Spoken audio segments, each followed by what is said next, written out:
지금 오늘 뭐 전체적으로 이야기 나눠봤는데 또 이게 보통 한 해를 마무리하는 경우들도 있긴 해요. 하지만 오늘 청약제도도 얘기했고 여러 가지 뭐 규제 완화에 대해서 이야기를 한 것 같은데 올해 상반기 부동산 시장에 대해서 아까 연말쯤 되면은 집을 사도 좋은 타이밍이라고 말씀을 주셨잖아요. 그러면 대비를 어떻게 하고 있으면 좋을까요? 시청자분들한테 얘기를 좀 주시면 좋을까요? 저는 이제 집을 가지신 분들은 아마 은행 대출 금리가 지금 8%, 9%까지 오를 것이다. 미국이 기준금리를 다음 달에 0.25% 올립니다. 그러면 미국은 지금 4.5인데요. 5.2까지 올릴 겁니다. 5.25 정도까지 올릴 것이다. 올 하반기가 되면 0.25 정도 세 번씩 올려서 5.25가 될 것이고, 우리 한국은행에서는 기준금리를 아마 저는 미국과의 격차를 1% 이상 더 나게 하지 않을 겁니다. 그러면 지금 현재 우리나라가 3.25이기 때문에 0.25를 세 번 정도 올리면 우리가 이제 4가 되는 겁니다. 저는 그래서 대출금리가 앞으로 한 1, 2%는 좀 더 오른다는 것을 대비해라. 그렇지만 지난 40년간 미국의 대출금리를 분석해 봤을 때요.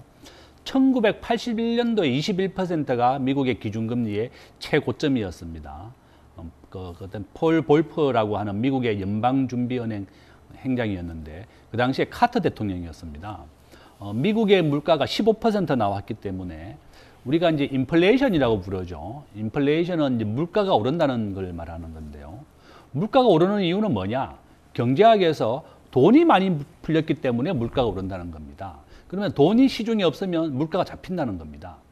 미국이 코로나 때 2020년도에 코로나를 극복하기 위해서 전 세계에 6조 달러를 풀었습니다.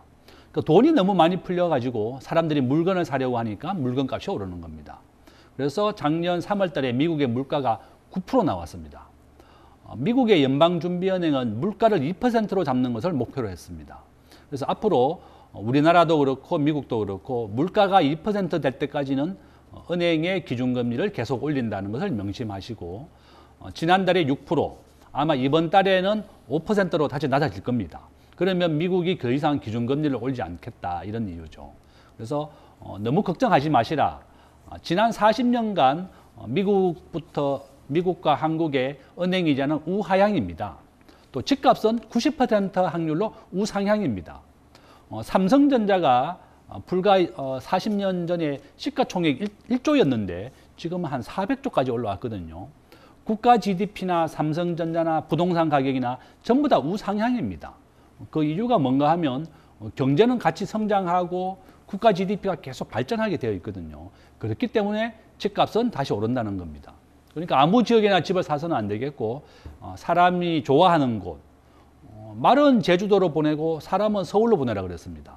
그래서 가급적이면 서울 시내나 수도권에 내가 투자를 하는 집은 좀 해야 되겠고, 두 번째는 다시 기업은 성장하고 국가 GDP가 성장하기 때문에 집이 없는 사람은 올해 중에 앞으로 입주를 한 1년 정도, 2년 정도 앞두고 있는 집을 분양을 받아라. 내가 계약금 20%만 있으면 내 집을 가질 수가 있고, 중도금이나 잔금이 없어도 그 집을 전세를 주면 됩니다.